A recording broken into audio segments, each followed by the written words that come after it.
Hola, y'all. So it has been a hot minute since I posted a game dev video, and it is high time. You guys, most of you probably know, I mean, because let's face it, most people that see these videos are my friends.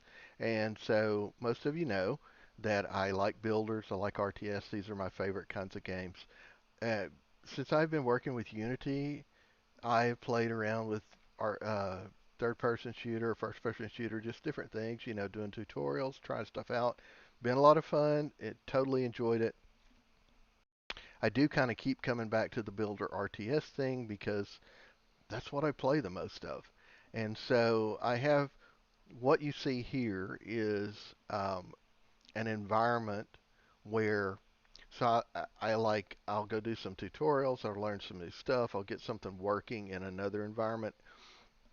Then I'll bring it over here to this one and break everything in the process, cuss a lot, but eventually get it to working. And so this environment is sort of my builder RTS stuff is working kind of place. All right, so a while back, I did post a video where I had experimented with building placement.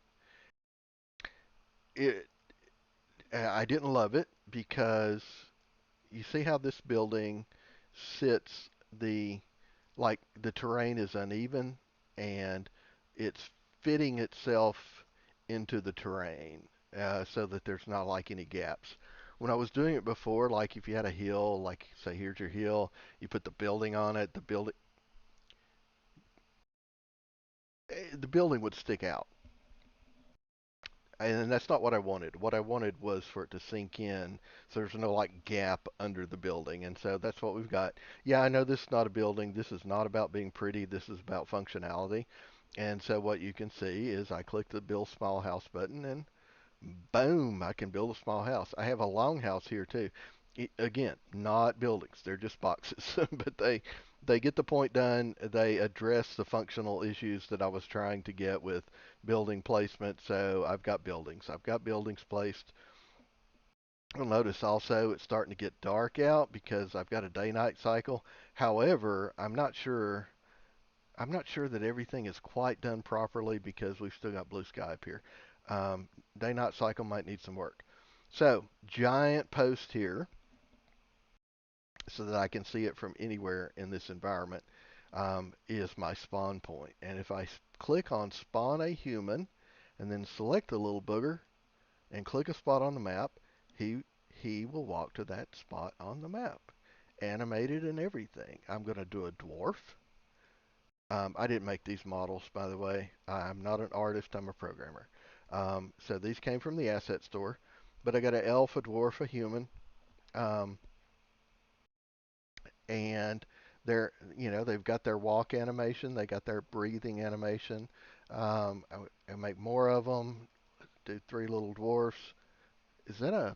Never mind. No, that's something else. Um, three little dwarfs, and so we'll send them out in different directions here. Because what happens, let's do some elves real quick. So what happens, I haven't quite worked out the destination point collision, so they'll get to their point, and they're both trying to get to the same point here, so they dance. And this is not a dancing game, and so that needs to be fixed. This is very early on in the process, and in fact, not totally even sure that I'm gonna make a builder RTS, but there's a real good chance that I'm just trying to narrow my focus down and doing things that are fun for me. And this was super fun. Now, like when I tell you about it, because you guys all play games, and you have seen some of the most amazing things that gaming has to offer, and so this is like, duh, you know. But it's really super exciting for me because I haven't worked with Unity that long. I've not been C Sharp is never really. I've not worked with it a lot. Always wanted an excuse to work with C Sharp because I am a programmer. I love programming, and C Sharp is a great language, I think. So I am having tons of fun doing this, and I think that's the most important thing because I don't get paid for it. Um, this is what I do after work and on the weekends. But as a lifelong gamer, making things like this happen, this is just so cool for me. So thanks for watching my silly little video about my silly little game accomplishments. I do very much enjoy it. I don't so much love making the videos, but I want to share with people what I've done because I get super excited about it, and therefore we've got videos. Thank you again for watching, and I will see you in the next video, which hopefully will not take as long to get out as this one did.